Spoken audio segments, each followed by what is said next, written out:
As the phrase goes, the first casualty of war is truth.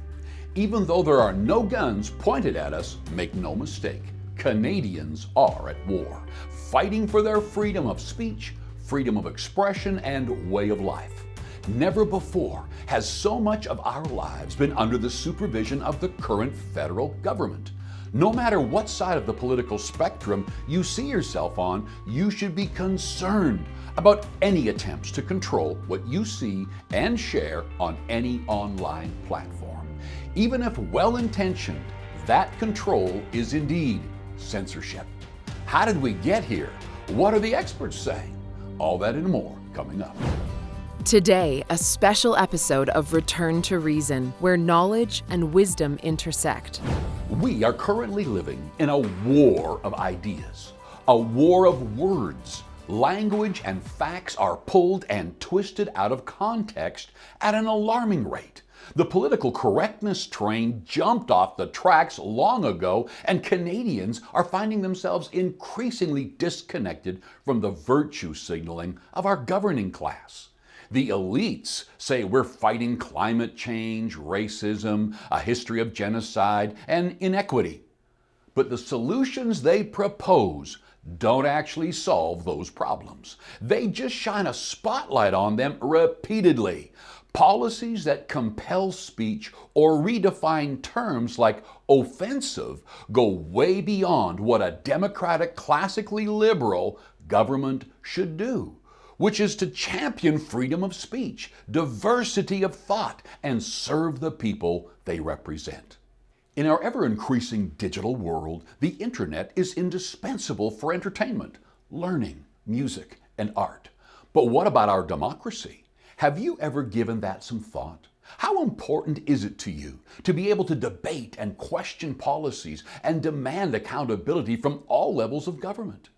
Just imagine if your ability to hear a diversity of opinion on important matters of public impact was slowly taken away. That's censorship. That's the fabrication of an echo chamber. Bill C-10 was introduced in 2020, but died on the order paper due to the snap election called the following summer. Bill C-11 is the same piece of legislation, just version 2.0. This is a must-pay attention to legislation for all Canadians, particularly if you're a person who likes and agrees with the current government, which is absolutely your right. You should be mindful of the sweeping powers Bill C-11 doles out. Once passed, those regulatory powers would still be in place when a new government, one you may not agree with as strongly, gets into power. I'll give you a second to let that sink in. Censorship is evil. Freedom of thought, belief, and speech are the most fundamental because they are the genesis for all other freedoms. To think, speak, and act on our own conscience as individuals is absolutely vital to our health and strength as a nation. There's a long history of people in power, kings and queens, all kinds of people, dictators, trying to control your speech and ultimately trying to control the way you think, and really trying to shield themselves from criticism. And this is all wrong. This is not in keeping with our tradition of classical liberalism. And quite frankly, it's dangerous and it's absurd, it's delusional. And I would say that we're very concerned about C-11. Free speech is important for our society. It has numerous benefits. It's important for the free flow of ideas and the search for truth. And just because we are offended by what someone says is not a sufficient test to stop free speech. And this has happened many times before in history. And what we've got to realize that as Canadians, this is a sign of, quite frankly, tyranny. Anyone who knows anything about this technology in the background realizes that this is not going to work. And for those opportunities then to control algorithms, it will end up being the state that is the biggest problem, an enemy of free speech. This bill, also called the Online Streaming Act, passed through the House of Commons on June 21, 2022, by a vote of 208 to 117, just before summer break. Now, the Senate gets to deliberate on Bill C-11. As of filming this, the Senate has not yet reached a conclusion or released amendments. In a few minutes, I'll be sharing what kinds of questions senators of all political stripes are asking. Let's begin examining the topic of online censorship by asking some key questions about Bill C-11. Why would anyone wish to regulate the internet? It is, in fact, the modern public square. Let's start with the highest moral assumption. Is it to protect children and other vulnerable individuals? No. That isn't one of the claims of the current government who proposed this bill. And laws already exist in our criminal code to remove and prosecute those despicable acts of abuse being perpetrated online. Okay, so is the goal of this bill to influence, or should I say skew, popular culture? Perhaps. Bill C-11 amends Canada's Broadcasting Act, which provides the CRTC with its mandate to regulate the Canadian broadcasting system, cable, TV, radio, etc. Bill C-11 is also intended to support Canada's creators, artists, and creative industries, and ensures that Canadian music and stories are available and accessible. If the problem is that Canadian content needs a bit of promotion, the solution as proposed in Bill C-11 gives the government sweeping powers far beyond the scope of that problem. If Bill C-11 passes in its current form, the CRTC would be given an immense regulatory scope with almost no limitation. Just to give you an idea of the sheer volume of assets that belong to the online streaming world, let me share this. As of February 2020, more than 500 hours of video were uploaded to YouTube every minute.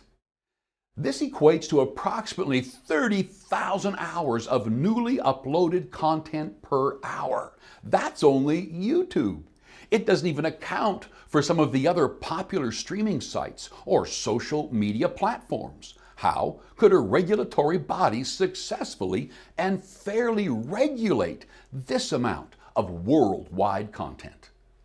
Answering to these criticisms, CRTC Chairman Ian Scott said in a speech on a Toronto University campus this past spring, "The CRTC has a long history and a strong track record of implementing effective policies and adapting its approaches over time to meet the evolving needs of Canadians."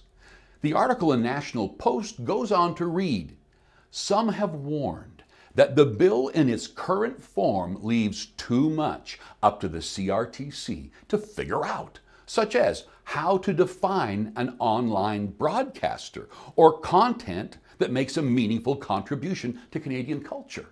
Scott refuted that by saying the danger lies in being too specific, as it becomes a static document that can remain as is for decades. Scott later said the CRTC would follow the same approach it always has to policy making, holding public consultations to gather evidence.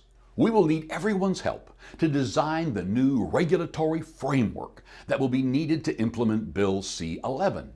He said, "Because we cannot simply apply our traditional approaches of regulation to the online world."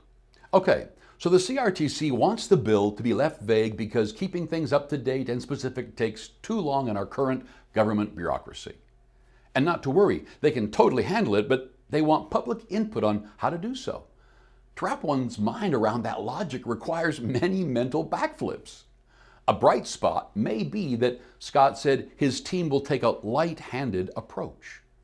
No matter how you slice and dice it, regulating online content for Canadians to consume and produce is a huge undertaking. No doubt creating more jobs in the public sector. Does anyone want to take a guess at how long it'll take for subscription prices to these streaming services to increase as a result? Technology is powerful. Algorithms do prioritize certain videos and bury others. This is how things go viral. It's the power of the masses. The more it's watched, the more it's discoverable. So there is no debate that having some level of control over web content will in turn control the flow of information and ideas that Canadians are exposed to. We've already seen this type of censorship take place during the pandemic public discourse. Why not let people decide for themselves? What exactly are the elites so afraid of? Is the purpose of legislation for money? Most definitely. In a few minutes, I'll be highlighting one of the conflicts of interest surrounding these proposed policies. Perhaps the accusations of censorship are bloated and distorted. When faced with something like this, a wise person looks at the track record of those involved. Bill C-11 is coming from the same government who used terms like unacceptable views and fringe to describe people who didn't agree with just a few of their policies. I think it's safe to say that currently in Canada, some freedom of speech is appreciated and some isn't. We see all throughout vague language, some contradictions. At times it's fairly poorly written. I'll give you one example. My concern with C-11 is that it could do more harm than good. Edmonton MP Ziad Abdeltaif was vocal in the House of Commons about his concern with this bill. On the podcast Blueprint, he reiterated his views. Internet is not broadcasting, it's widecasting. And that's why when you try to control that, you're telling a lot of people, I control what you watch and I control what you share. I don't know how they're going to do that. But just having the idea of trying to censor free speech and control what people watch and what people share is scary. If the internet is a democratization of thought, this bill is the opposite. Canadians need to be more aware of this bill. It's a direct attack on free speech and freedom of Canadians in general. This is just another step by the government to interfere in the lives of Canadians. Neither the Liberals nor any government, regardless of your political stripe, can be trusted to be neutral referees of what is preferred speech and preferred content.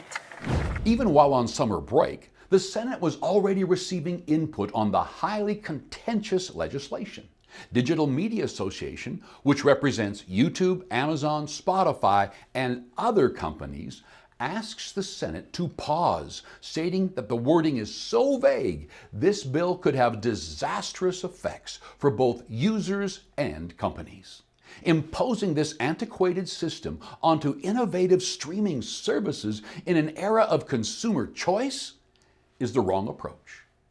It's that vagueness of language that should be so concerning. It leaves a lot up to interpretation after it has become law. And who will be doing this interpretation and implementation? The CRTC is an appointed body. They are not elected. Most people, I think, would agree that the promotion and support of Canadian content is a laudable goal. It seems, however, that this bill may not achieve that aim. The revenues that you'll be collecting, where is that going? Is it going in back to creative services for production of more content? I'm sure the department, I'm sure the minister is receiving as many letters as thus as we in the Senate are receiving, and inundated. It would be understating the number of letters that have come in. Majority, of course, are expressing concerns with respect to this bill infringing on their right to select, their right to freedom of speech, freedom of selection, things of that nature. How would you suggest that we as parliamentarians respond to folks who have expressed concerns about their rights being infringed upon? The CRTC is bound by the Charter. Freedom of expression is obviously something that's guaranteed by the Charter. And there have been a lot of markers put down in the bill to make sure that it's applied in a consistent way. Industry group Digital First Canada told the government in an open letter in March 2022 that the language of the bill doesn't match Heritage Minister Pablo Rodriguez's promise that digital creators would be excluded. As currently drafted, the bill will still allow the CRTC to regulate the content of digital creators and control how platforms show content to Canadians.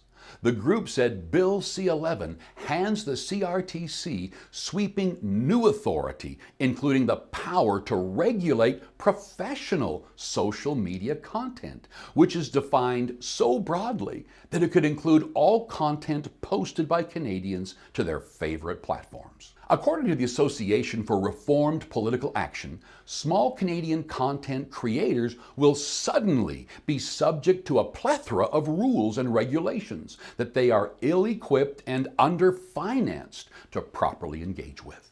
Small content creators will face many more hurdles to being seen online by other users. Asking us all to sign up for the game without knowing the rules of the game is a little concerning, because it will affect potentially every single Canadian that uses the internet.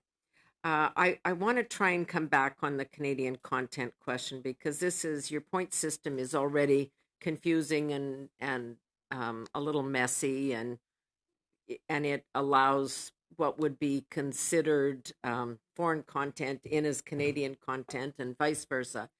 So we are being asked to give a government-appointed body the power to decide what material will be promoted online and what material will fall down the scale there, based on Canadian content, Quebec content, Saskatchewan content, I'm not sure what. When and how are those rules going to be defined more clearly? Is that too after the fact? Morgan Fortier, the CEO of Skyship Entertainment Company, which boasts tens of millions of YouTube subscribers, billions of views, and dozens of employees in Toronto, said in a formal testimony, Bill C-11 is not an ill-intentioned piece of legislation, but it is a bad piece of legislation. It has been written by those who don't understand the industry. This bill, along with other compelled speech and hate speech laws, are a slippery slope for any government to use taxpayer dollars to control more of what we see and how we consume it. It puts levers in place that can be easily used if something viral becomes even a little bit threatening. Again, I'll remind you, we are in a fight for common sense, freedom of speech, and the original principles of freedom that have governed this country since 1867. As renowned economist and author Thomas Sowell says, one of the most dangerous trends of our times is making the truth socially unacceptable or even illegal with hate speech laws. No other free country in the world regulates internet content in the way Bill C-11 proposes. It is largely designed to save the legacy media. The government website states, increasing competition from online broadcasters is leading to diminishing revenues for the traditional services. This is jeopardizing the financial stability of traditional Canadian cable and satellite companies, channels, and radio stations. These trends have accelerated during the pandemic. As a taxpayer and a consumer, you might also like to be reminded that only 42% of Canadians say they trust most news most of the time. According to the digital news report released by Reuters, this statistic has pegged trust in the media, otherwise known as the legacy media, at its lowest point in 7 years.